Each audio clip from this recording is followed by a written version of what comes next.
অদ্ভুত এক বিড়াল যে কিনা মানুষের মৃত্যুর খবর আগে থেকেই জানিয়ে দেয়। শেষে কি হয়েছিল তার সাথে?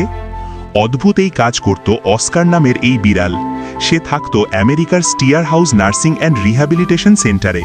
সাধারণত একা একাই থাকতে পছন্দ করত অস্কার। তবে কখনো কখনো নার্সিংহোমে ভর্তি রোগীর বিছানায় উঠে পড়ত সে, গা ঘষে তার সাথে যেন সখ্য করতে চাইত। অদ্ভুত ব্যাপার হলো, অস্কার যাদের সাথেই এমন করত কিছুক্ষণের মধ্যেই তারা মারা যেত। শুরুর দিকে এটাকে কাকতালীয় মনে করে হাসপাতালের স্টাফরা তেমন একটা পাত্তা দিতেন না, কিন্তু বেশ কয়েকবার এমন হওয়ার পর তারা বিস্ময় হতভম্ব হয়ে গেলেন। এরপর অস্কারকে কারো সাথে এমন করতে দেখলেই তারা সেই রোগীর আত্মীয় স্বজনকে ডেকে পাঠাতেন হাসপাতালে, যাতে তার শেষ সময়গুলো কিছুটা আনন্দময় করে তোলা যায়। একবার এমনও হয়েছিল যে ডাক্তাররা মনে করছিলেন একজন রোগী আর বেশিক্ষণ বাঁচবে না, তাই তার কাছে অস্কারকে রাখতে চাইছিলেন। ওদিকে অস্কার গিয়ে ওঠে আরেক রোগীর বিছানায়, যে তুলনামূলক সুস্থই ছিল। শেষে দেখা যায় অস্কার যার কাছে গিয়েছে সেই রোগী আগে মারা গেছে। কিন্তু একটা বিড়াল কিভাবে মানুষের মৃত্যুর খবর আগেভাগে বুঝতে পারত?